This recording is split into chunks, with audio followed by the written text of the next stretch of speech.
منافق کی پہلی صفت کیا بتائی گئی تھی؟ جھوٹ بولیں گا. آئیے جھوٹ کیوں بولتے اس کی وجہ سن لیجئے. فتاوی رشیدیہ آئیے, یہ دیوبند کے بہت بڑے عالم گزرے رشید احمد گنگوئی, صفحہ نمبر 97 فتاوی رشیدیہ میں کہتے ہیں پس ثابت ہوا کہ کذب داخل تحت قدرتی باری تعالی جل و علا ہے, کیوں نہ ہو وہو علی کل شیء قدیر. کہتے ہیں وہ ثابت کرتے ہوئے آ رہے کہ اللہ جھوٹ بول سکتا ہے.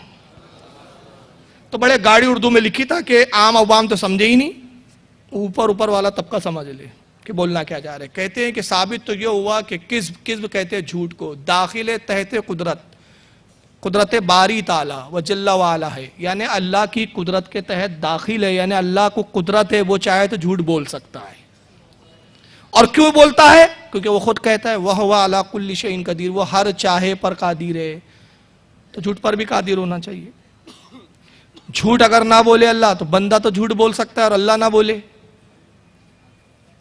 تو بندہ تو جھوٹ میں بڑھ گیا, اللہ سے قدرت پہ بڑھ گیا, تو اس لیے اللہ کو بھی جھوٹ بولنا ضروری ہے. کیا لکھا ہے کچھ سمجھ میں نہیں آ رہا؟ اچھا ٹھیک ہے, انشاءاللہ وہ بھی بتا رہا ہوں. ذاکر نائک صاحب نے کتاب لکھی انگلش میں, concept of God in major religions, اسی کو اردو میں ٹرانسلیشن ہوا ہے مجھے حکم ہے ایسا. وہ کتاب ابھی مجھے لایا نہیں, میں ملی نہیں ہے, لیکن بہرحال وہ کتاب مل جائیں گی انشاءاللہ. لیکن وہ انگریزی والی کتاب میرے پاس موجود ہے. اس میں ڈاکٹر صاحب وہ بیگ میں رہ گئی کہ نکالا نہیں شاید ان لوگوں نے, بیگ میں رہی تھی چھوڑ دیا بھائی. کتاب موجود ہے میرے پاس, بہرحال پروگرام کے بعد جو دیکھنا چاہے دیکھ سکتا ہے. دیکھیے سائیڈ وائڈ میں کہیں ہوں گی, وہ سامنے میں, یہ سامنے میں. ہاں بہرحال کتاب ہے. ڈاکٹر صاحب اس میں کہتے ہیں اللہ چاہے تو جھوٹ بول سکتا ہے, اللہ چاہے تو ظلم کر سکتا ہے, مگر اگر جس دن بھی وہ جھوٹ بولے گا یا ظلم کرے گا, وہ چاہے تو بول سکتا ہے لیکن جھوٹ بولتا نہیں ہے. یہ کتاب ہے. لیکن وہ جھوٹ بولتا نہیں ہے, کسی پہ ظلم کرتا نہیں ہے, چاہے تو کر سکتا ہے, قدرت ہے, طاقت ہے, چاہے تو جھوٹ بھی بولے ظلم بھی کرے, مگر بولتا نہیں ہے. اور جس دن جھوٹ بولے گا اس دن خدائی منصب سے معزول ہو جائے گا. اللہ حول. اب اسی لینگویج میں جواب سننا چاہیں گے آپ کے تھوڑا معدب انداز میں جواب دوں؟ آپ پہ چھوڑتا ہوں اسی لینگویج میں نا. ڈاکٹر ذاکر نائک حرامی ہو سکتا ہے لیکن ہوں گا نہیں. اب لوڈ مت لینا بھائی پلیز, بہت سخت جملہ. ارے یار تم ہمارے خدا کو جھوٹ بولے, ہم نے تو حرامی بولا ہے. خدا کی توہین سے تمہاری توہین تھوڑی بڑی ہے. تم تو ہمارے رب کو جھوٹا ٹھہرا رہے ہو, اور قدرت کی آڑ میں جو چاہ رہے بولے جا رہے ہو. جبکہ سن لو, اللہ رب العزت کی شان جھوٹ بولنا نہیں ہے. اس کے لیے محال ہے, کچھ چیزیں اللہ کے لیے محال ہے, کچھ ممکن ہے, یہ عقیدہ ہے. اور جب تم عقیدے نہیں پڑھو گے, اصطلاحیں شریعت کی نہیں جانو گے, تو یہ ایسی اول پھول بکو گے. ٹائی لگانے سے علم نہیں آ جاتا.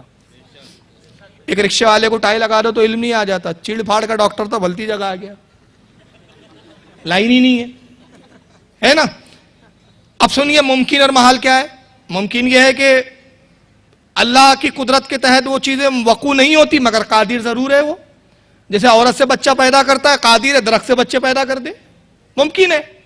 آسمان سے پانی برساتا ہے, چاہے تو آسمان سے سونے کے سکے برسے, قادر ہے. کھانا اناج زمین سے اگاتا ہے, چاہے تو اناج کی بوریاں آسمانوں سے گرنے لگے, قادر ہے, قدرت ہے, ممکن. لیکن کچھ چیزیں اس کے لیے محال ہے, وہ ہم مانتے, عقیدہ ہے کہ اللہ کے لیے محال ہے. محال کیا ہے؟ اللہ کے لیے بیوی کا ہونا محال, اللہ کا اپنا بچہ پیدا کرنا محال. اللہ اپنی طرح خود ایک خدا نہیں بنا سکتا. اب کوئی کہے اللہ قادر ہے, چاہے تو اپنی طرح خدا بنائے, لیکن بناتا نہیں ہے, بیوقوف, محال ہے اس کے لیے. یہ علماء نے لکھا ہے, عقیدے کی جان ہے یہ چیز ماننا. تو یہ بیہودہ. اللہ جھوٹ بولے یہ بھی اس کے لیے محال ہے, کیونکہ اللہ جو فرماتا ہے اس کے خلاف نہیں کرتا. چنانچہ اللہ خود قرآن میں فرماتا ہے وَمَنْ أَصْدَقُ مِنَ اللَّهِ حَدِيثًا, اور کہتا ہے اللہ سے زیادہ سچی بات کرنے والا کون؟ اللہ فرماتا ہے مجھ سے زیادہ کون سچ بول سکتا ہے. دوسری جگہ فرماتا ہے لا تبدیل لکلمات اللہ, اور اللہ کی باتیں بدلتی نہیں ہیں, تبدیل نہیں ہوتی اس کی باتیں.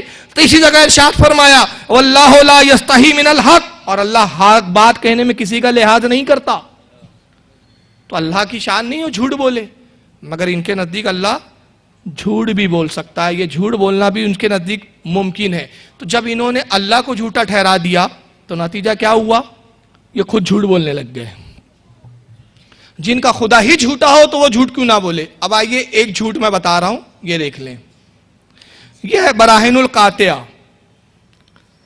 خلیل احمد امبیٹھی کی کتاب ہے، رشید احمد گنگوہی صاحب ان کے استاد کے حکم سے لکھی گئی، دیوبند کے بہت بڑے علامہ ہیں دونوں، صفحہ 121 براہین القاطعہ کا لکھتے ہیں کہ خود فقر عالم علیہ السلام فرماتے ہیں واللہ لا ادری ما یفعل بی ولا بکم، اللہ کے نبی نے کہا میں نہیں جانتا کہ میرے ساتھ کیا ہوں گا اور تمہارے ساتھ کیا ہوں گا، الحدیث۔ اب اس کے بعد لکھا اور شیخ عبدالحق روایت کرتے ہیں کہ مجھ کو دیوار کے پیچھے کا بھی علم نہیں۔